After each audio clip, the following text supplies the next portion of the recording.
King cobra और आम कोबरे के दरमियान अहम फर्क ये है कि किंग कोबरा बहुत बड़ा होता है।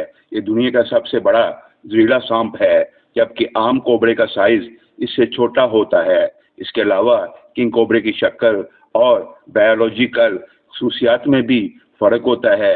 जैसे ये दोनों सांप अपना फन फैला सकते हैं जब वो खतरे का शिकार होते हैं, लेकिन किंग कोबरे का फन उनके बड़े साइज की वजह से ज्यादा नुमाया होता है। किंग कोबरा एक जहरीले सांपों की नस्ल है जो जनूबी और मशरकी एशिया के जंगलों का बाशिंदा है। किंग कोबरा दुनिया का सबसे लंबा जहरीला सांप है, जिसकी औसतन लंबाई 19 फुट तक हो सकती है। इसकी जिल्द का रंग हर जगह मुख्तलिफ होता है, सफेद धारियों के साथ स्याह से लेकर गहरे बादामी खास्तरी रंग तक।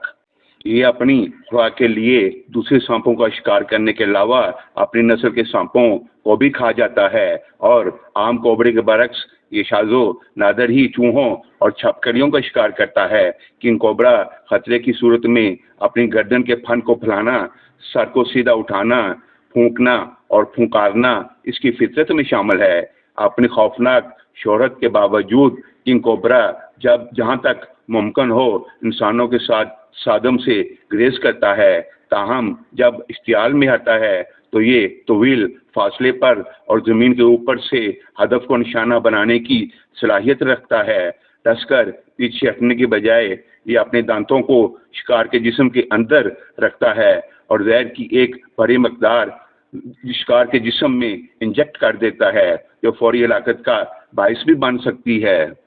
इस नस्ल को द्यूमलाई कहानियों और हिंदुस्तान, श्रीलंका और बर्मा के लोग रवायत में एक मुमताज मुकाम हासिल है। किंग कोबरा जो अपने मोहलक जहर के लिए जाना जाता है, ये हमेशा से ही तवज्जो का मरकज रहा है, मगर ये बात भी दुरुस्त है कि जहाँ ये इंसानों को अपने हुजम और खूबसूरती की वजह से अपनी जानब मतवज्जा करता है, वहीं ये उन्हें खौफजदा भी करता है। अगर आपको ये वीडियो पसंद आए तो चैनल को सब्सक्राइब कर दें, कमेंट्स में अपनी राय ज़रूर दें। आपकी सोच हमारे लिए कीमती है और इस प्रोग्राम को दूसरों तक पहुंचाए। दुआ है अल्लाह ताला आपका हामी व नासिर हो। आमीन।